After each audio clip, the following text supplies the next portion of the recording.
you said goodbye. Oh, walk on by. Don't stop. Hola, soy Dr. Hugo, nacido en España pero exiliado en el extranjero. Estás escuchando Radio XD. Stop. Oh, walk on.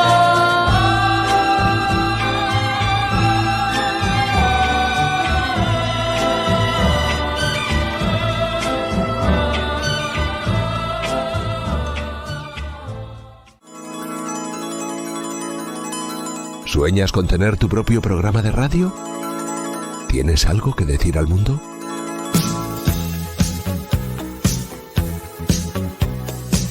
En Radio XD te damos el espacio para hacerlo realidad. Elige tu horario, días y duración, y nosotros nos ocupamos de todo lo demás. Banners promocionales, cuñas personalizadas, página web con tus redes y tus programas disponibles en podcast.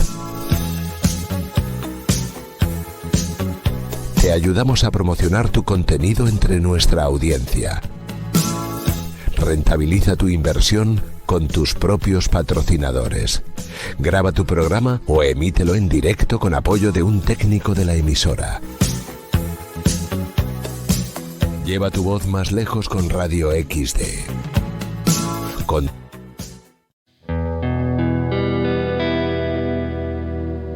Radio XD. A continuación, la hora del Pikislavi.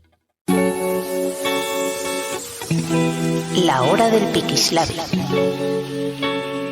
En la mejor hora de la semana, Enrique Carlos Fernández. Enrique Carlos Fernández. Radio XD.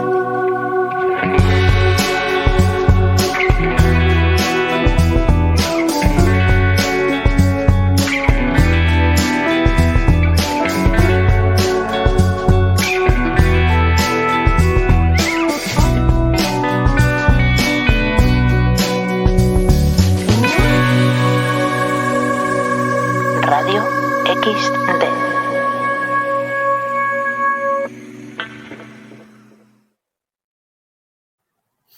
Muy buenas tardes, mis queridos radioyentes. Un domingo más en la mejor hora de la semana, la hora del Pikislavi, el mejor momento para poder alimentar nuestro alma y darle también vitamina a nuestro espíritu. Hoy en la hora del Pikislavi, entre otras personas, tenemos un invitado muy especial, un invitado al cual yo aprecio muchísimo, ya hace ya unos cuantos de años que nos conocemos, que tenemos una gran unión, sobre todo una unión espiritual porque nos une muchos aspectos en común. Esta persona a la cual quiero presentar es llamémosle un especialista. No me gusta decir especialista porque la verdad que sigue aprendiendo como realmente tiene que ser. Hay que ser aprendiz de la vida. Estoy hablando de Alberto Javier Nicolás, nacido aquí en Barcelona en el año 60.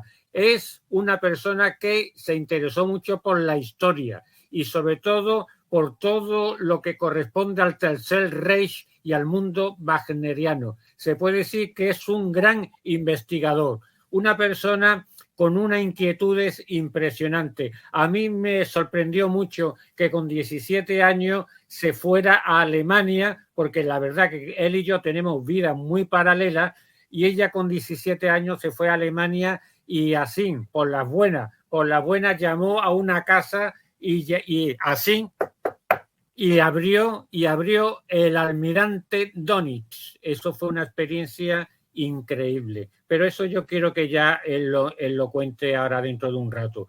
Él terminó su licenciatura en Historia, es doctor en Historia por la Universidad Autónoma de Madrid, sabe hablar varios idiomas, francés, inglés, alemán, italiano, catalán, aparte, por supuesto, del español, ¿no? Ha dado conferencias en casi todo el mundo, desde la Antártida, Japón, pasando por Nueva Zelanda, Estados Unidos, Alemania, Francia, y bueno, es un gran conocedor y un manejar muy bien todo lo que es el castellano en el Instituto Cervantes de Nueva York, que fue donde dio grandes conferencias junto a los Ateneos de Madrid, Barcelona, entre las capitales más importantes. Ha publicado centenares de libros. Yo me he leído varios libros, mis queridos radioyentes. Uno que es que me ha llegado al alma, que es La juventud hitleriana, de Editorial EAS. Este libro, que hablaremos un poquito también, es un libro que me ha impresionado. Y luego La Aninarbe, sobre todo en España, aunque él ya ha terminado, creo que luego nos lo va a comentar Javier Nicolás, uno de sus últimos libros, que es La Aninarbe en general, porque La Aninarbe en España lo hizo hace varios años y creo que ya ha terminado su último libro. Bueno, pues muy buenas tardes, Javier. ¿Estás por ahí? Hola, buenas tardes, muy bien, aquí estamos. Muy bien, un placer, Javier, tenerte aquí en la hora del Piquilabi. Vamos a pasar un ratito, la verdad que entretenido, y que el público, hombre, pues que te conozca más, no solo como gran conocedor del Tercer Reich, sino también como persona, porque yo creo que tanto los conocimientos como lo que es uno mismo va en paralelo, y eso creo que es lo bonito. Javier, dime una cosa, ¿qué fue lo que realmente te motivó el centrarte en los estudios del Tercer Reich? ¿Qué fue lo que te llamó la atención de este tema, Javier? Bueno, en mi adolescencia, yo con 13, 14 años tenía veleidades anarquistas. Yo había leído Kropotkin, Bakunin, Marx con 13, 14 años.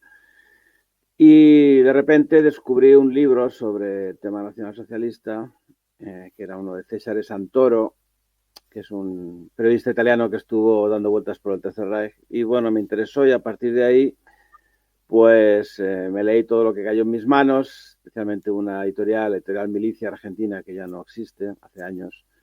Y a partir de ahí, bueno, pues es un tema que me apasionó, y entonces empecé a ver que se había escrito muchos tópicos, muchas mentiras y muchas historias raras, y eso es lo que me llevó a investigar. Hasta el día de hoy llevo, 47 años de mi vida investigando, lo cual no está mal.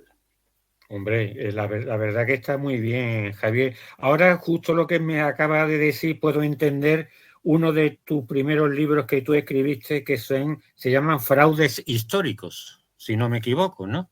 Bueno, el Fraudes históricos es el último que he publicado, sí. El primero que escribí fue el de La juventud hitleriana, la primera edición, que salió en el año 87, si mal no recuerdo. Y el último que acabo de publicar ahora es Fraudes históricos, que bueno, es lo mismo. Lo que hago es desvelar, desmitificar y destopificar pues muchas cosas que han salido en radio, en prensa, en audiovisuales, en documentales, junto a mi amigo y gran historiador Santos Bernardo, y entonces pues ahí desmontamos bastantes cosas que son escandalosas. Efectivamente, la verdad que sí.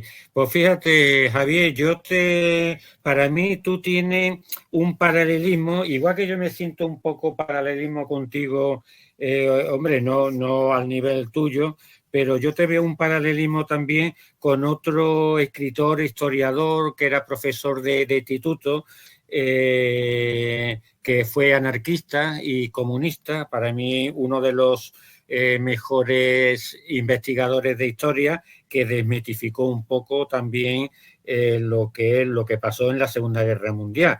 Me refiero a Paul Racinier. No sé si te suena Paul Racinier. Él escribió varios libros, uno de ellos es La mentira de Ulises, que precisamente desmitifica todo el tema de los campos de exterminio.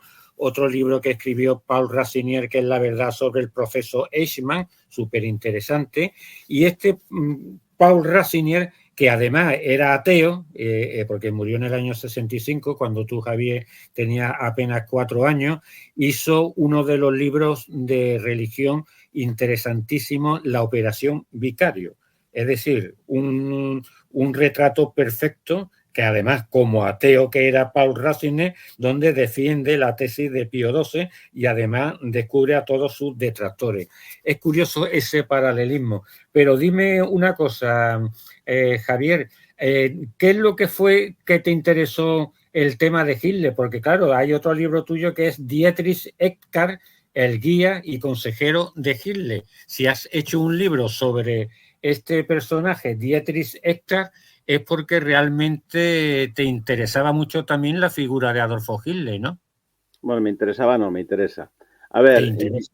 yo cuando empiezo, como yo soy joven, entonces, con 18 años ya me meto a investigar la juventud hitleriana porque yo era joven, entonces es un tema que me tocaba por socias, por edad, ¿no? Luego ya he ido yendo a otros campos, el tema de la juventud hitleriana, pues me pasé ya a lo que son los Gauleiters, que son los jefes regionales que, bueno, que digamos dirigían todo el Tercer Reich, ¿no? Y luego, por supuesto, la vida de Hitler, ¿no? Hitler es un tema que me ha interesado siempre y sigue interesándome, sigo investigando. Y un personaje importantísimo de Dietrich Eckart, efectivamente, que fue su mentor y era un personaje excepcional, que bueno, que tuvo mucha importancia en lo que es la llamada época de lucha, la lucha por el poder, en los años 20. Él murió un poco después del Putsch de Múnich, en el 23, es decir, que no vio ni de lejos la consecución del Tercer Reich. Y bueno, entonces, pues es un personaje que yo hice una biografía con cosas inéditas, que es lo que intento. Me paso mucho tiempo en archivos y viendo documentos originales y creo que ese libro, pues, digamos, describe mucho lo que es los inicios de Hitler en la política. Ajá. Y es muy interesante. Mira, una cosa que yo veo que tiene, bueno, vamos a tutearnos porque somos amigos y prácticamente somos colegas. Y mira, Javier, es curioso porque tú efectivamente eres un comedor de archivos. Mira, aquí está, ya te lo he dicho, en esta sala que estamos, también está el coronel Francisco Fernández Félix. Pues él es un coronel, hombre, que por su padre y tal, pues sabe hablar ruso perfectamente, sabe hablar ruso. Y tú eres una persona que está en constante investigación y sabes que todo lo que tú pones en tus libros, pues tiene toda una base de científica, es decir, científica en el sentido de que son papeles, son documentos que tú de alguna manera aportas para que cuando tú dices algo, en este caso, pues tenga un soporte teórico, ¿no? ¿Siempre tiene que hacer eso, Javier, o tú no te atreves de alguna manera a crearte una hipótesis de trabajo donde puedas explayarte en algo que te gustaría decir más, pero que no puedes porque no tienes los documentos necesarios? No sé si me explico bien. Sí, sí, no, a ver, en la investigación histórica yo creo ser bastante aséptico, que es lo que tiene que ser todo historiador, aséptico, neutral, no tomar partido por nada e intentar, a ver, opiniones siempre vas a lanzar, esto es evidente, porque tú tienes que, esos documentos que tienes, tú te creas un corpus, digamos, y una hipótesis, entonces, claro que se dicen, pero esa hipótesis que dices, ese resumen, ese colofón, esa conclusión, siempre tiene que estar avalada con documentos. Aunque a veces, efectivamente, no hay documentos, tú puedes aventurar. Pero esa manera de aventurar tiene que ser lógica y reflexiva, no cualquier cosa, porque ahí es cuando empiezan los tópicos y las historias raras. Entonces, yo, efectivamente, mis soportes siempre son pues, documentos y cuando lanzo hipótesis, que por supuesto las lanzo, porque, bueno, a ver, esto... tú, si te gusta el tema es porque te apasiona el tema, ¿no? Entonces, claro, hay que ser muy, muy comedido y entonces lanzarlas, pero con cierta pies y cabeza. sí, sí. Pero Javier, mira, tú lo has dicho ahora, yo le pongo este calificativo, tu último hijo, que son fraudes históricos. ¿Tú qué fraude considera que ha sido el que más daño ha hecho a esta sociedad? ¿Qué yo le llamo también mentira? ¿Qué mentira crees tú que ha hecho mucho daño o está haciendo mucho daño ahora mismito en esta sociedad? Bueno, vamos a ver, yo hay un tema que no toco, ¿vale? Y si te Ya, refieres, me lo yo no imagino. lo toco, pues ¿por qué no? Porque eso es un tema demasiado delicado, que además implica irte a la cárcel, no, o sea, ese tema no lo toco. Yo hablo de tópicos que se pueden tocar, ¿vale? Entonces, en cuanto a la Segunda Guerra Mundial, a ver, la satanización de Hitler, la satanización del nacionalsocialismo, esto es lo que a mí más me preocupa y es lo que yo intento demostrar o blanquear, si quieres, ¿no? Sí. ¿Que pasaron cosas? Evidentemente, pero no tanto ni como se pretende. Entonces, hay temas que yo no toco y hay temas, pues bueno, si ahora, por ejemplo, está de moda decir que Hitler era un yonki, ¿no? Esa es la moda que Sí. está por todos lados, ¿no? Y eso es, bueno, me Y deprime que le mucho. gustaban los niños. Bueno, esa es otra, sí. Bueno, eso ya se ha descartado ya.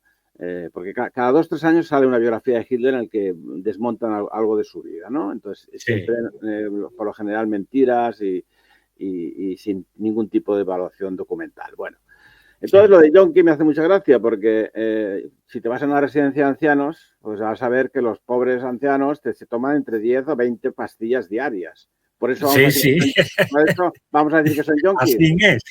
Vamos a decir que son yonkis. La gente que tiene cáncer y se chuta la quimio, vamos a decir que son yonkis. La gente que en los paliativos les dan chutes de morfina que se están muriendo, ¿son yonkis? No, ¿verdad? Pues pasa que en Hitler sí. En Hitler cualquier cosa, que si era vegetariano, porque era vegetariano. Si no fumaba, porque no fumaba. Si no bebía alcohol, porque no bebía alcohol. Siempre hay que meterse con él por el solo hecho de ser Hitler. Entonces esto es lo que yo me fastidia bastante e intento de alguna manera aplacarlo.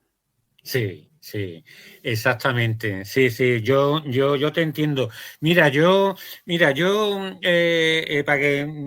para que tenga un dato más, yo, vamos, soy 2 años más mayor que tú, Javier. Yo nací en el 58, tú naciste en el 60. Ya también me dediqué desde los 17 años a viajar por todo el mundo. Y mira, he hablado con mucha gente de todos los países, pero aquí en España, que ahora es lo que más me interesa, yo muchas veces le digo a la gente, y sigo trabajando de funcionario, ojo, sigo funcionario, y todo el mundo en mi trabajo sabe cuáles son mis pensamientos y sabe lo que yo defiendo. Lo que te quiero decir es que yo voy claro por la vida. Entonces, yo le pregunto tanto a mis compañeros como a amistades del colegio de mi niña y tal, que quién empezó la Segunda Guerra Mundial. Y claro, pues todos me dicen que fue Alemania, que quería conquistar el mundo y que invadió Polonia.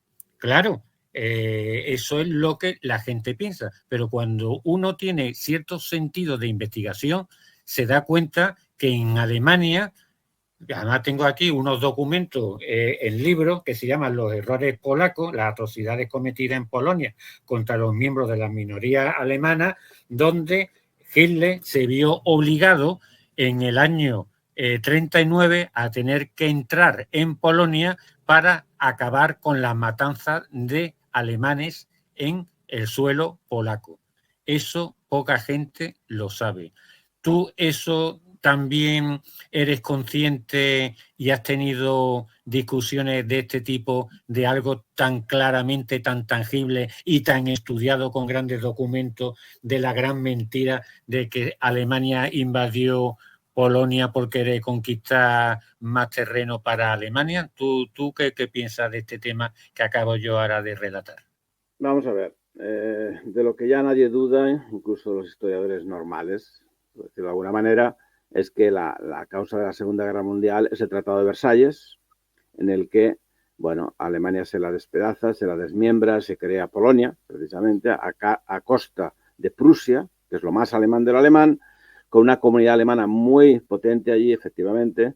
Y entonces, lo que tú dices, especialmente la última fue la matanza de Bromberg, que fue muy bestia, matando alemanes, mujeres, niños, bueno, fue brutal. Entonces, claro, Hitler se estaba empezando a hartar de ese tema. Y, por supuesto, invade Polonia. Pero lo que la gente no sabe o no quiere saber es que así como Hitler invade Polonia el 1 de septiembre, 15 días después, en el día 17 o 19, los rusos invaden Polonia. Por el otro lado, por el este.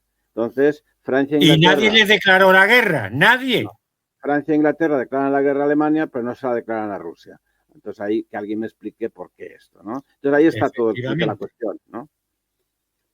Efectivamente, pero es que si seguimos un poquito escarbando, hombre, porque yo tengo fotografías de documentos que los sacó el Tercer Reich de aquellas matanzas y la verdad que son auténticas atrocidades de tortura, auténticas atrocidades. Esto en el mundo moderno de ahora, por mucho menos, Estados Unidos ha invadido países, por mucho menos Estados Unidos ha invadido países.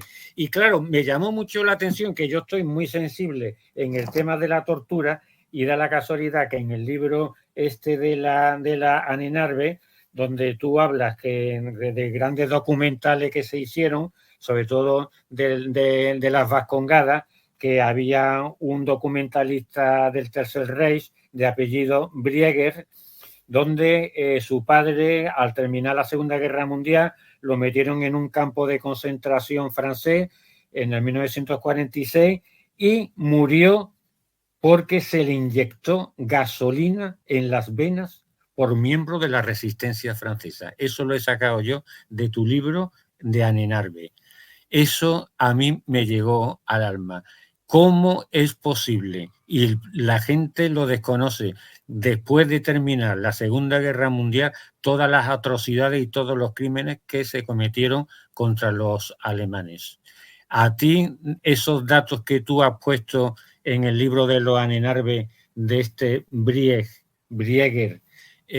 ¿pudiste sacar estos documentos para ponerlo tan claramente en tu libro Anne Narbe? Sí, sí, claro, por supuesto. Eso está, además, el hijo fue el que hizo unas declaraciones al respecto, ¿no? Porque además su padre solo había hecho una película sobre los vascos, ya me explicarás. Pero claro, como trabajaba para los alemanes, los de la resistencia que no se cortaban un pelo, pues le inyectaron gasolina, que se ve que es una muerte terroríficamente lenta y agobiante. Sí, sí, eso y dolorosa, y dolorosa. Entonces, a ver, lo que la gente efectivamente ignora es que, primero, cuando los alemanes se tienen que ir de Francia en el verano del 44, empieza lo que luego se ha denominado la depuración. Esa depuración, que duró pues hasta el final de la guerra, 8 meses, fue brutal. O sea, los de la resistencia, que son siempre los héroes, que resultan unos cobardes, porque la mayoría de ellas aparecieron después del desembarco en Normandía, no antes, había muy pocos de la resistencia.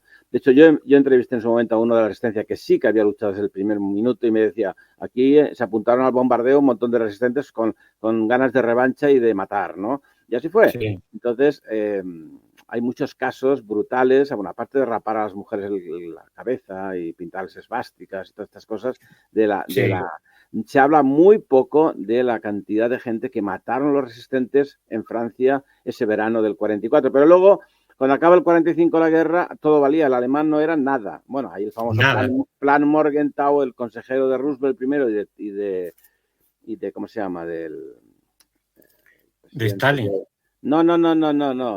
Truman.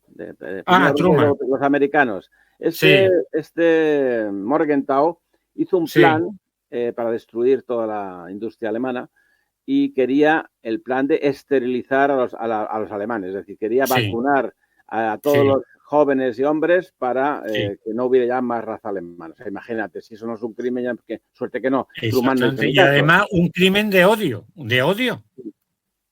Bueno, Truman no hizo ni caso, así que no se aplicó. Pero sí que es cierto que entre el 45 y el 48 lo que pasó en Alemania es indecible. Mira, un dato solo, cuando los rusos entran en Berlín hay 2 millones de violaciones, 1 millón de abortos. Con eso te digo todo.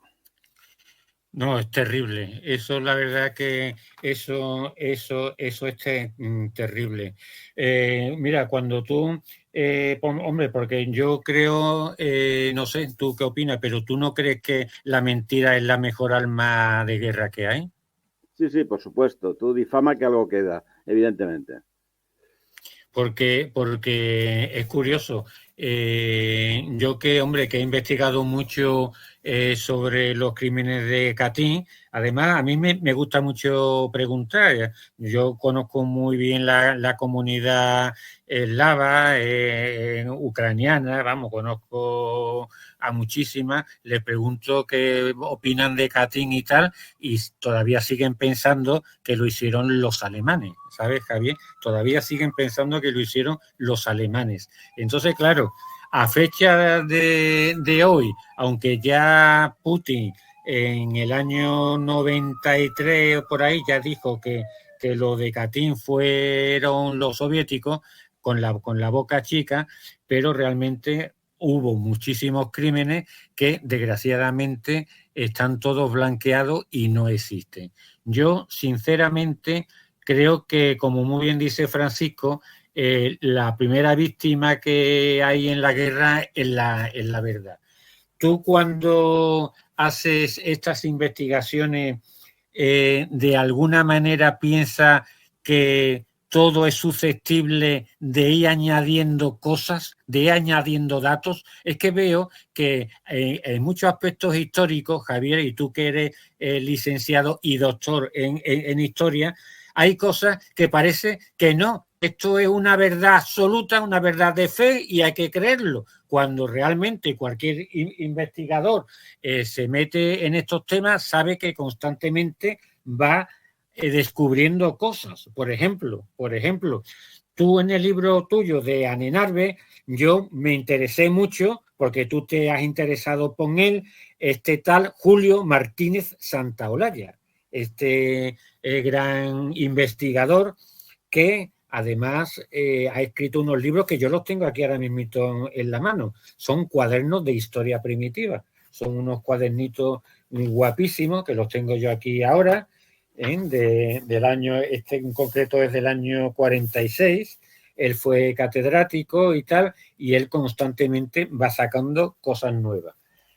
¿Tú crees de verdad, Javier, que de la historia del Tercer Reich ya se ha contado todo o falta todavía mucho? Digo mucho que se pueda decir, que pueda romper los esquemas de cualquier ciudadano actual. A ver, del Tercer Reich se va a seguir hablando. Hay tres temas que son los que venden. Uno es el Tercer Reich, otros son los templarios y otros son los egipcios, las pirámides, ¿no? Entonces, del Tercer Reich falta muchísimo, por decir. Entonces, hay millones de documentos, y no estoy exagerando, millones de documentos, y muchísimos inéditos que nos van a seguir explicando qué pasó allí en esos 12 años. Porque quiero recordar que el Tercer Reich duró 12 años, de los cuales la mitad en guerra, ¿vale? Sí. De 33 al 45. Entonces, efectivamente, se va a seguir, y lamentablemente se va a seguir hablando en contra. Es decir, haciendo bulos, mitificando, topificando, pero es verdad que hay otros historiadores que intentamos dar otro punto de vista. No otro punto de vista, es que, a ver, la verdad es la verdad, si es que no hay más. Y si tienes un documento, un testimonio que lo avala, es que ahí están los periódicos, las revistas, ¿no?, los libros. Entonces, queda muchísimo por decir todavía del Tercer Reich, muchísimo, pero lamentablemente el porcentaje de falsedades que se van a decir también va a ser altísimo. Entonces, hay que ir haciendo, ¿no?, y poco a poco intentar hacer lo que se puede, ¿no? Pero no es fácil porque, como he dicho antes, el tema está tan demonizado que es difícil separar una cosa de otra. Entonces, pero bueno, esa es la lucha, ¿no? Así que vamos a ver. Hombre, claro, eso yo la verdad que lo veo bastante claro. Es un buen comienzo, Javier. Pues mira, has escrito este libro que lo tengo aquí ahora en la mano, La Anenarbe en España, 1940-1945, donde además una foto que viene en la portada, que además muy bien hecha, de nuestro querido amigo Acacio Luis Friera, que la verdad que hay que felicitarlo a este gran diseñador. La Anenarbe, te das cuenta de que a los alemanes, que es de admirar, por lo menos para mí, es de admirar que se interesen por buscar los orígenes de cada cultura. En este caso, para los alemanes es de la cultura suya alemana, que es lo normal, que es lo habitual, no es la cultura de otros pueblos, sino la de los alemanes. Y claro, el tema de la Anenarbe creo que es una palabra que lo creó mi tocayo Enrique Himmler. No sé si fue Enrique Himmler, para que todo el mundo conozca quién es, fue el creador de la Anenarbe, ¿no, Javier? ¿Estoy equivocado o es por ahí? No, a ver, la Anenarbe se crea en el año 35, es decir, 2 años después de la llegada al poder de Hitler, y es una idea personal de Himmler, aunque el nombre no lo pone él. Anenarbe es un nombre que ya aparece en los años 20 en varios sitios.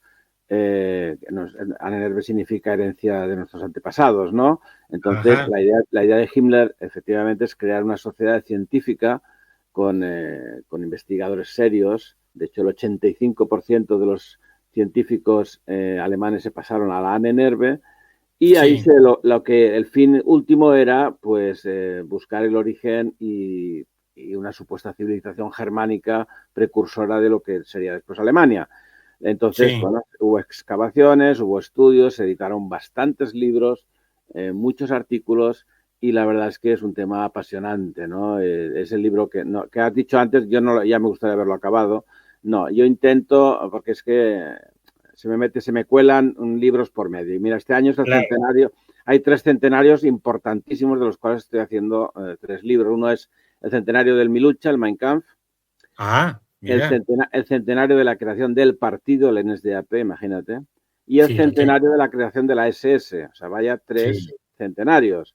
Entonces, Uf, estoy metido en los 3, estoy haciendo esos 3 libros, y la verdad es que ya no puedo más. Entonces, claro, claro, te acabo de entiendo. sacar 2 libros ya, Sí. entonces voy a sacar otro de un tema de mi tesis doctoral, y a final de año espero haber acabado el primer volumen de la NNRB, porque serán 3 volúmenes, Ajá. porque es mi obra magna, llevo muchos años y no hay manera porque se me meten por medio muchas cosas, ¿sabes? Entonces, en eso estoy. Ajá.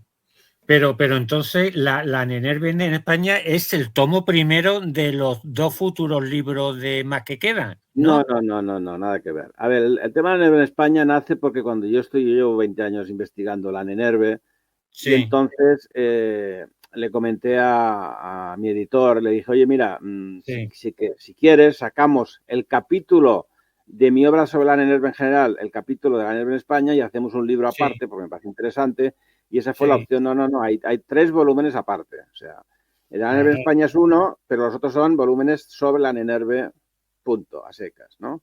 O sea que en Ah, total serán 4, claro. vale, perfecto. Mira, mucha gente se pregunta, Javier, se pregunta, porque claro, hay otro escritor que a mí me encanta muchísimo. Yo he tenido muchas discusiones bueno, algunas con un amigo que tenemos en común, porque a mí me interesa mucho también el nacionalsocialismo desde el punto de vista esotérico. Me interesa mucho. Claro, he leído mucho de Miguel Serrano. Tú, como especialista en el Tercer Reich, ¿tú cómo calificarías? Es decir, ¿ve a Miguel Serrano una persona que es, porque claro, todo lo que dice más bien son hipótesis, aunque muchas de ellas sí que lo ha sacado de antiguos escritos indios, ¿no? Pero ¿tú consideras que Miguel Serrano puede ser un referente interesante para conocer el esoterismo del Tercer Reich? A ver, yo fui amigo personal de don Miguel durante muchos años. Yo le visité en Chile, en fin, Sí, y tuve la oportunidad de hablar mucho con él. De hecho, yo le hice la entrevista que lo introdujo en España de alguna manera. ajá, Y debo decir que, vamos a ver, él hace una teoría que es la de Hitler como avatara, ¿no? Como mensajero, sí. digamos. Hitler, el último avatar. Aquí Sí. tengo yo el libro también de él. Bueno, la cuestión. Entonces lanza esa teoría del hitlerismo esotérico, que yo no estoy de acuerdo para nada. Para nada. Es decir, que causó sensación, sí. Que tiene muchos seguidores, sí. Pero a mí personalmente no me parece correcta. A ver, el ocultismo nazi se ha hablado mucho y demasiado y mal. Entonces, no había tal cosa. A ver, la NNRB mismo, si tú te metes en internet vas a ver la de tonterías que dicen sobre la NNRB cuando es una sociedad científica, punto. Claro, Otra cosa es que gente concreta como Rudolf Hess, sí, el lugarteniente de Hitler, sí, o el propio Heinrich Himmler, que sí que le gustaba ese tema, vale. sí. Y que Himmler, sobre todo, a través de la Orden Negra quería crear un tema así especial, esotérico, sí, te lo compro. Pero Hitler no le interesaba un pimiento todo esto. De hecho, en un par de discursos se mete con el ocultismo. Sí, Y bueno, y en el Tercer Reich fueron prohibidas en el 33, la masonería y otras sociedades secretas, y sí, cuando Hess vuela a Inglaterra a ofrecer la paz, ahí ya el sí. plan Hess, que se llama, pues elimina todas las sociedades secretas.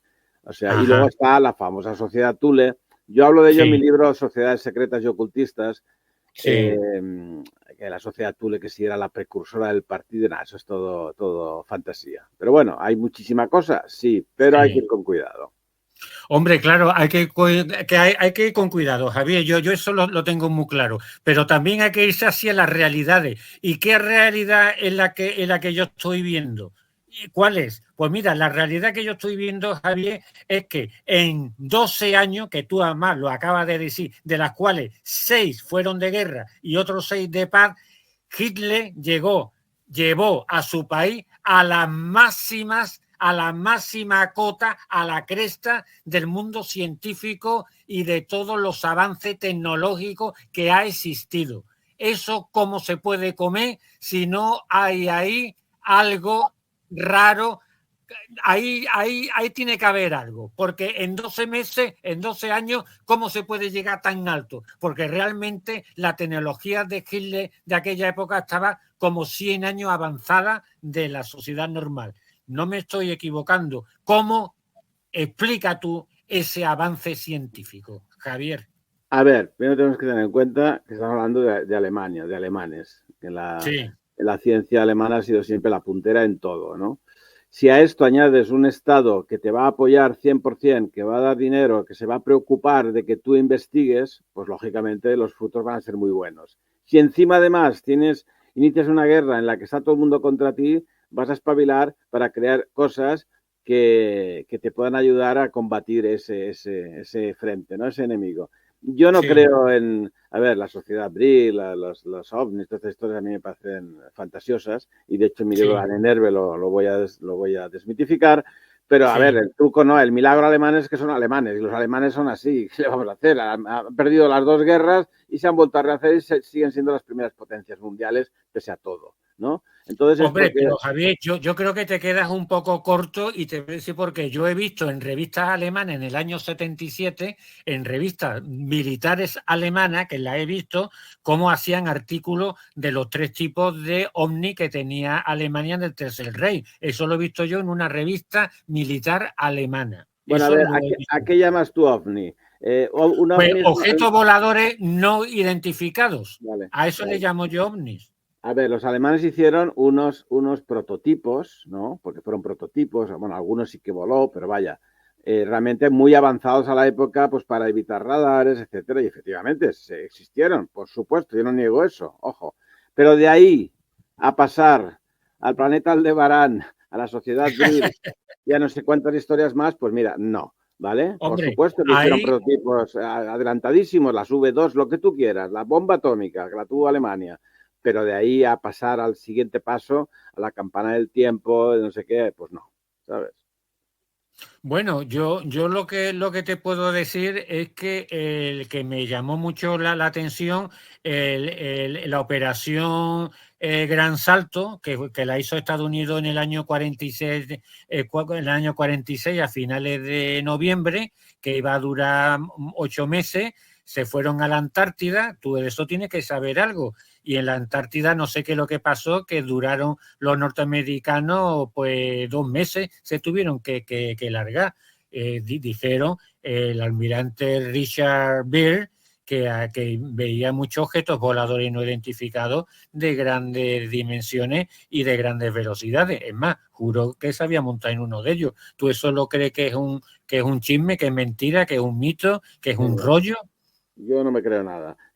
Además, no te crees nada de eso, ¿no? Richard Byrd también dijo que había estado en la Tierra Hueca con una raza superior ahí abajo. Sí. A ver, ¿yo qué quieres que te diga?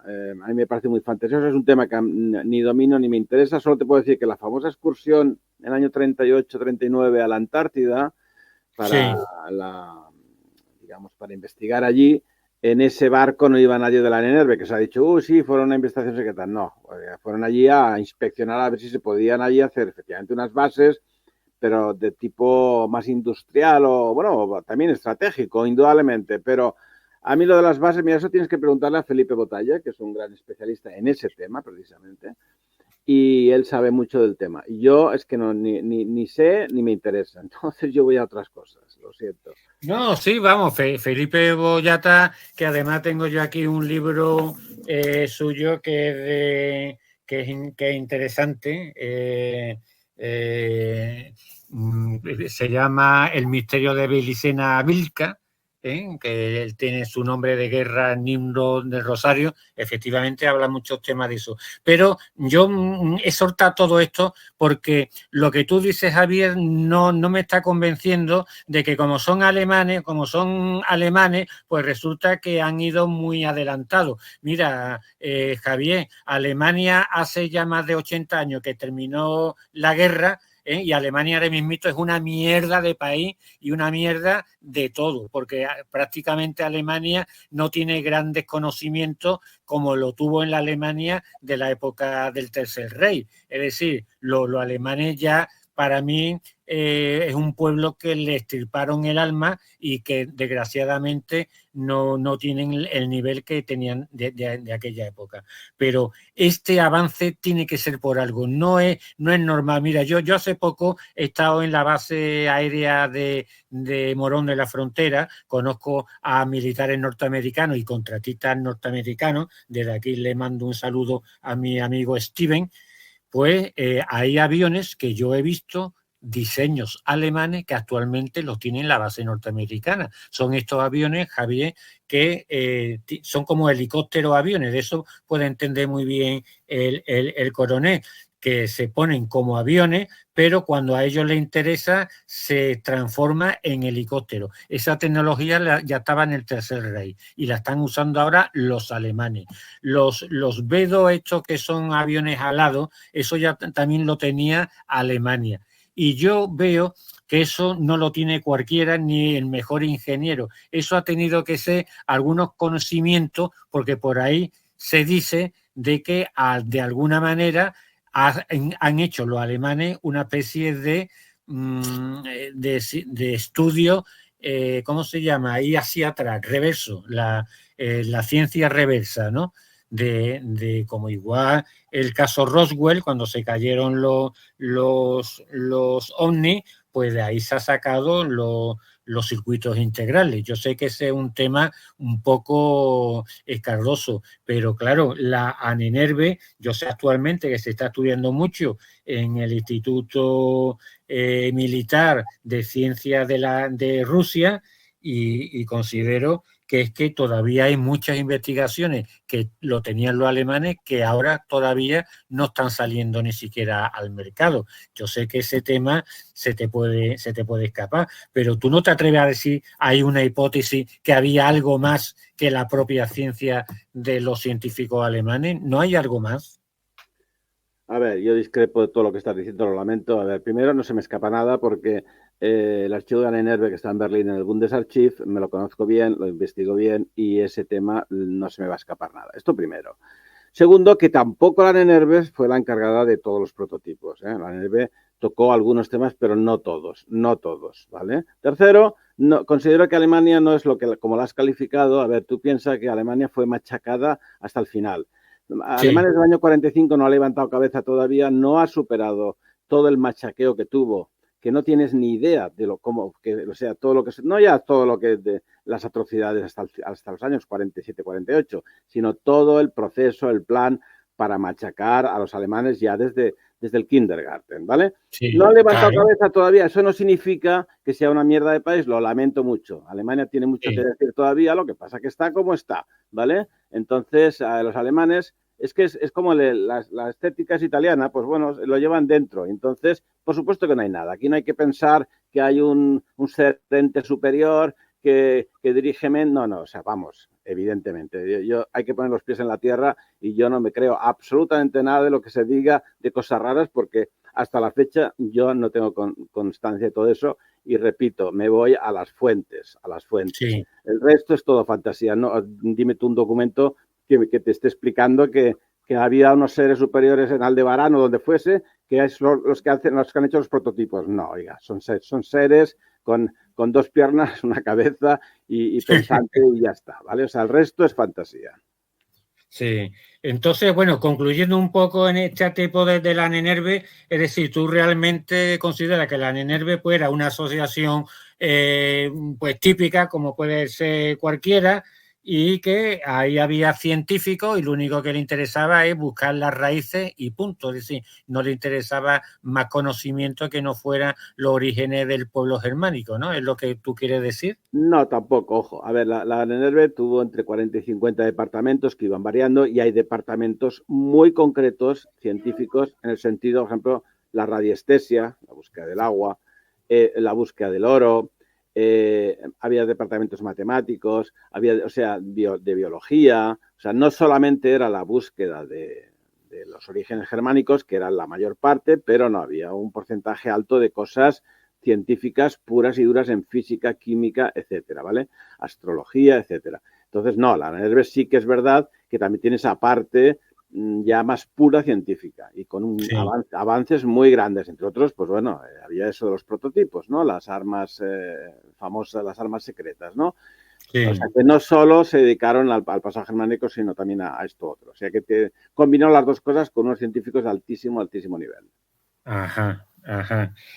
¿Tú crees que todavía queda algo en Alemania, si tú tienes alguna noticia o algo? Porque yo sé que en Rusia lo hay, pero ¿tú tienes constancia de cómo tú has ido a los archivos? Que yo considero que los archivos que tú has ido a Alemania también muchos estarán sesgados en el sentido que habrán quitado mucho, porque ahí estuvieron antes los norteamericanos y los rusos y no son tontos, esa gente se han llevado cosas. Tú hay lo que ha ido a los archivos de Alemania es un poco a lo que han dejado estas grandes potencias, creo yo, ¿eh? Creo yo. No es así, no. A ver, ¿no? Primero de todo, los archivos de Weichenfeld, que es donde están los archivos de la NERVE, están intocables.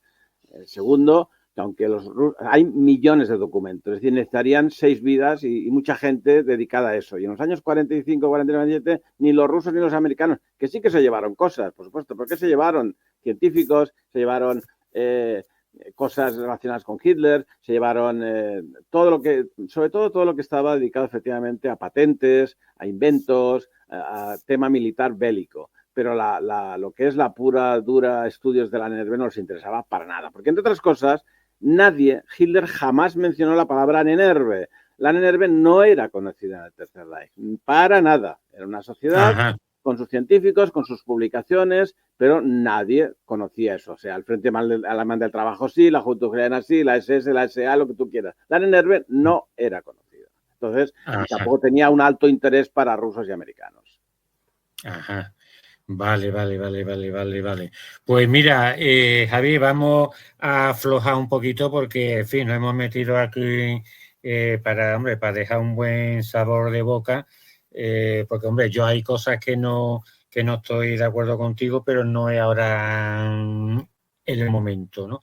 Mira, Javier, tú como historiador me has sorprendido mucho que estés súper interesado en el mundo de Wagner. O sea, es interesantísimo. Que incluso ha estado en asociaciones wagnerianas, que incluso algunos creo que la ha dirigido. ¿Cómo un historiador como tú, investigador, te has dedicado un poco a profundizar en el mundo wagneriano? ¿Lo puedes explicar un poquito? Bueno, un poco no, muchísimo. Vamos hasta el día de hoy. A ver, cuando yo vivía en Barcelona fui el presidente de la Asociación Wagneriana durante más de 20 años. Ahora soy vicepresidente de la Asociación Wagneriana de España y constantemente, mira, el otro día envié un artículo. Yo escribo artículos, doy conferencias muchísimas audiovisuales sobre el mundo wagneriano. De hecho, estas conferencias que di en Nueva Zelanda, en Japón y en San Francisco, Nueva York, en los Ateneos, en el Instituto Cervantes, eran sobre Wagner. O sea, a mí Wagner me ha interesado desde que yo tenía, desde el final de la adolescencia, entonces, paralelamente a la historia del Tercer Reich. Y bueno, pues yo soy wagneriano, me entusiasma Wagner y doy constantemente charlas sobre Wagner porque me parece un tema y un arte espectacular, ¿no? Pues ese es el tema. Sí, pero ¿qué ves tú en Wagner que no tenga otro compositor? ¿Su gran afinidad al Tercer Reich, Wagner, A ver, no? Ojo. Cuando muere Wagner, en el 83, faltan 6 años para que nazca Hitler. O sea, a ver, en el Tercer Reich, este es otro de los tópicos, si es que nos movemos por tópicos. En el Tercer Reich, al que le interesaba Wagner era Hitler, punto, ¿vale? Yo he conocido a Winifred Wagner, que fue una de las que conoció a Hitler, y es la nuera de Ricardo Wagner. Entonces, en los festivales de Bayreuth, por supuesto que a los alemanes les gusta Wagner porque es por cuestión de cultura, como les gusta Richard Strauss o les gusta Mozart. Pero no es el tópico de que el Tercer Reich todo el mundo era wagneriano, todos los dirigentes, no, les gustaba Wagner, pero el gran wagneriano era Hitler. Entonces tampoco hay que mezclar ni hacer más cosas de las que realmente fueron. Bueno, ahí decían que salía Hitler de conciertos de wagnerianos llorando, decía un amigo suyo. Que bueno, veía... yo también lloro cuando escucho Tristán y Isolda. Bueno, lloro, me emociono porque es una música muy especial y eso no es malo, vamos, creo yo. No, todo lo contrario, hombre, faltaría más. Pero que quiero decir que es que, por ejemplo, Wagner está prohibido prácticamente en todo Israel, o sea, y no lo entiendo por qué, no lo entiendo. Bueno, sí, porque como le gustaba a Hitler, pues eso no. Sí, pero a Hitler también le gustaba el agua. Él pedía en un bar, cuando iba a tomar un piquislavi, un vaso de agua. Y veo que los judíos en Israel, pues le encanta el agua. Es que efectivamente... Bueno, a ver. Hay un componente y es que Wagner era muy antijudío. Él hizo un famoso libro, El judaísmo en la música. Y no solo Wagner está prohibido en Israel porque le gustase a Hitler, sino porque Wagner personalmente era muy antijudío. Esa es la clave. Mezcla las dos cosas y ahí tienes ya pues eso, el resumen. Bueno, Javier, yo me he empapado los libros de David Irving, y hay un libro de David Irving que comenta que en la noche de los cristales rotos, el pobre Hitler, llamando hasta las 4 de la mañana a todos los sitios de comisaría, diciendo, por favor, para estas atrocidades que estáis haciendo a los judíos, por favor, para estas atrocidades. Eso no creo yo que Hitler fuera tan antijudío. Hitler era antijudío porque se dio cuenta que por culpa de los judíos tuvieron que perder la Primera Guerra Mundial. Además, lo dices tú muy bien en tu libro de la juventud hitleriana, que lo leí en su día, que decía, Alemania ganó la guerra, bueno, con otras palabras, ganaba todas las batallas, pero perdió la Primera Guerra Mundial en los despachos. Sí, no, a ver, que es así, no, a ver, que el tema judío en el Tercer Reich es muy delicado. La noche de los cristales rotos tiene mucha de mitificación que te podría contar, pero no es tema de este momento. No, claro. Entonces, pero bueno, a ver, Hitler lo que habla de los judíos está escrito en Mi lucha, es decir, solo hay que remitirse ahí y es uno más, porque en aquella época, ya en el siglo XIX, había pues un antisemitismo muy latente, ¿no? Entonces es y en el siglo XVIII y en el siglo XVII. Bueno, sí, y en el XV, vale, sí, de acuerdo, es un tema que, bueno, que se arrastra y, bueno, y explota, pues en este caso, durante la Segunda Guerra Mundial. Entonces, pues bueno, esos son temas que... Hombre, Javier, yo a ti te digo una cosa, hombre, porque yo, aparte de que te admiro como gran escritor que eres y con gran investigador, te admiro mucho, pero yo creo que tú le podrías hacer un poquito de más favor al público cuando tú ya tienes una edad, por ejemplo, yo tengo 2 años más que tú y yo voy a los sitios y yo no me escondo de mis ideas, de mis sentimientos, si tengo que defender a Franco como lo he defendido en mi trabajo, que son todos sociatas, que bueno, vale, todos sociatas, pero ninguno, como no se atreve ninguno a discutir conmigo. ¿Por qué? Porque defiendo las cosas en base a los hechos, y los hechos no se equivocan las palabras, se equivocan los libros, pero los hechos nunca se equivocan. Y yo creo, Javier, que tú, que estás en tu, llámame, fase más bonita, que es el gran conocimiento que tienes y la edad que tienes, yo creo que tú ganarías mucho más y el público también con tus libros, si de alguna manera te atreverías, esto es una idea mía, ojo. A ver, Enrique, me conoces muy poco, lo siento. Después de la guerra, el único que ha dado una conferencia sobre Julius Streicher, el del Sturmer, he sido yo. Yo estuve el lunes pasado grabando un programa en televisión sobre el doctor Mengele. Entonces, no me acuses yo no me he escondido en mi vida, para nada, absolutamente para nada, pero tampoco soy idiota. Es decir, yo no voy a hablar de según qué temas, pues porque no se puede hablar. No se puede hablar y aparte que no es un tema que me apasione. El nacionalismo es tan rico que ya tengo bastante con tratar de Ahnenerbe, de Hitler, de los Gauleiters, del Frente Alemán del Trabajo, como para meterme en otros barrizales que ni me oculto ni nada, pero no soy idiota, no quiero ir a la cárcel. No, pero yo no me refiero a que, sí, tú me has cogido por esa parte que no era la que yo quería. Es que yo creo que tú antes me dijiste en el desarrollo de la entrevista que de alguna manera hay cosas que no te quiero meter, que no te quieren meter, hombre, porque ya sabemos cómo la juegan esta sociedad judicialmente y tal, pero yo creo que por ahí es por donde yo un poco voy. Bueno, ya sé por dónde vas, Enrique, pero es que no me interesa tampoco. A ver, yo ahora tengo una línea editorial y una línea histórica, investigador. A mí me ha felicitado el libro de Nerve, la Universidad de Viena, el Museo Germánico de Colonia y el Museo Germánico de Nuremberg. Me ha felicitado el Museo Arqueológico Nacional. Pues mala cosa. Mala cosa que te feliciten los alemanes que están y los austríacos que están, con perdón, un poco podridos. A ver, Enrique, por favor. El que tú pienses que el gobierno alemán tenga una línea no tiene nada que ver con el alemán. A ver, creo que conoces poco a los alemanes. Yo me paso la vida en Alemania y hay gente sensacional, alemanes, actuales, fantásticos, que no pueden hacer mucho porque el Estado les oprime. Pero no te metas con los alemanes, por favor. Esto primero. No, pero no me estoy metiendo... Es verdad. Quiero decir, por supuesto que las universidades tienen como las españolas. ¿Qué me vas a contar? Pero no te metas con los alemanes ni con los austriacos porque no es de recibo. Y segundo, yo si a veces no quiero aparecer en podcast o en páginas web, digamos, de este mundo que a mí no me apetece, lo siento mucho. A ver, yo ante todo soy europeo y entonces...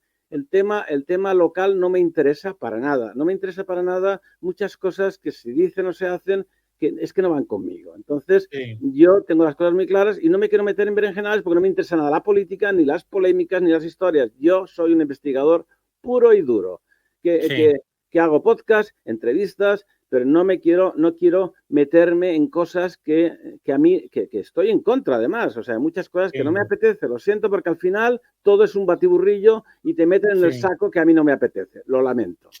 Sí. Mira, Javier, sí, yo te entiendo, vamos, y te comprendo perfectamente. Mira, es que todo lo contrario, hay muchísimos alemanes que yo admiro, que los pobres no pueden hacer más de lo que pueden, porque, por ejemplo, yo me llegué a enterar por historiadores alemanes, fíjate, que cuando Hitler entró en Austria, en Viena, al mismo tiempo y día siguiente entraron las tropas austriacas en Berlín.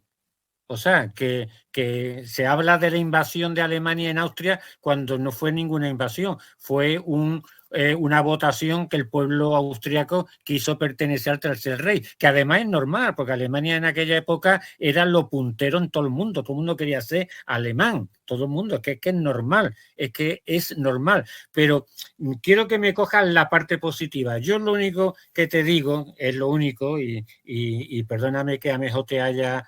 no era mi intención y ahí te pido disculpas, es que al tener tú la edad que tienes, que además es una edad muy bonita, yo por ejemplo pues estoy muy orgulloso, pues hago cosas que a lo mejor con 20 años no lo haría y ahora pues disfruto más de la libertad, porque yo la libertad me la he ganado y esa libertad no está relacionada con el poder, con mi estatus, sino con la autoridad que mi conducta me ha hecho ser todos estos años pasados. Por ahí es por donde yo voy, que yo veo que tú eres una persona que tienes autoridad y eso es lo bonito que tú tienes, Javier. Pero vamos a ver, que esa Enrique, autoridad es la que a ti te puede permitir ser más libre. Pero a ver, no sé por qué presupones que no soy libre. O sea, quiero decir, yo tengo la libertad absoluta de hacer lo que me da la gana y de hecho lo hago. Quiero decir, entonces no sé por qué presupones que tengo que hacer más cosas para ganarme una libertad. No, yo no tengo ningún problema de ese tipo. Para nada. Yo lo que hago es seleccionar. Porque estoy un poco harto ya. Entonces selecciono lo que yo quiero y lo que yo considero y es mi decisión.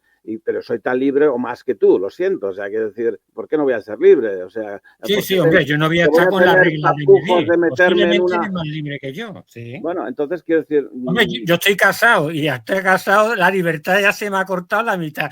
Bueno... En cualquier caso, que no, que vamos a ver, que hay que seleccionar en esta vida porque si no, al final te metes donde no debes. Entonces ya está, Hombre, si es que no hay claro, más, no hay más. claro. Y hay que respetar Sí, las decisiones, que me parece a mí, la tuya, la mía y la de quien quiera.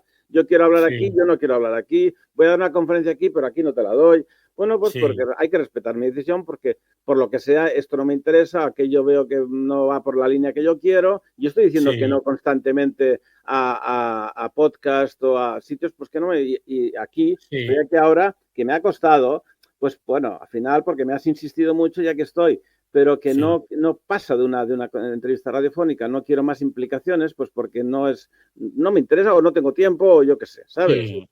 Sí, hombre, además te agradezco, Javier, porque, hombre, yo también, tú habrás notado que yo te admiro y que tenemos feeling, tenemos muchas cosas en común, porque hemos sido tenemos una juventud inquieta, ¿no? Inquieta, y eso pues a mí me acerca mucho a tu interior, ¿no? Lo cual yo de verdad, Javier, te estoy súper agradecido de verdad y además encantado. Además, bueno, ya más adelante, mira que tenemos por ahí pendiente pasar por lo menos una semanita juntos en verano. Espero que ya cuando podamos y se junte todas las circunstancias para hacerlo, pues lo hagamos, porque te puedo decir que pasaríamos una semana o 10 días encantados disfrutando no solo de nuestra presencia, sino también de mi familia.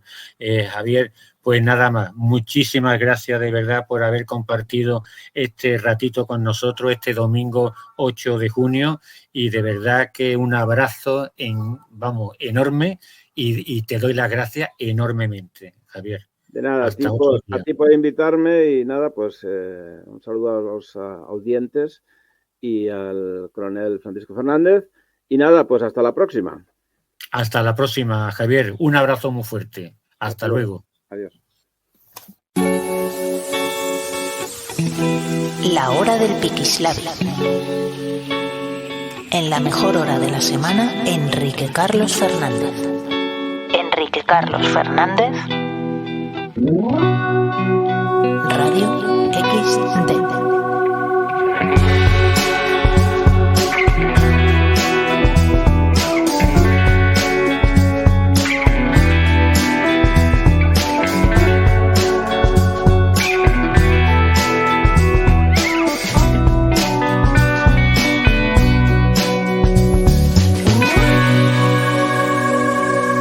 Radio XD.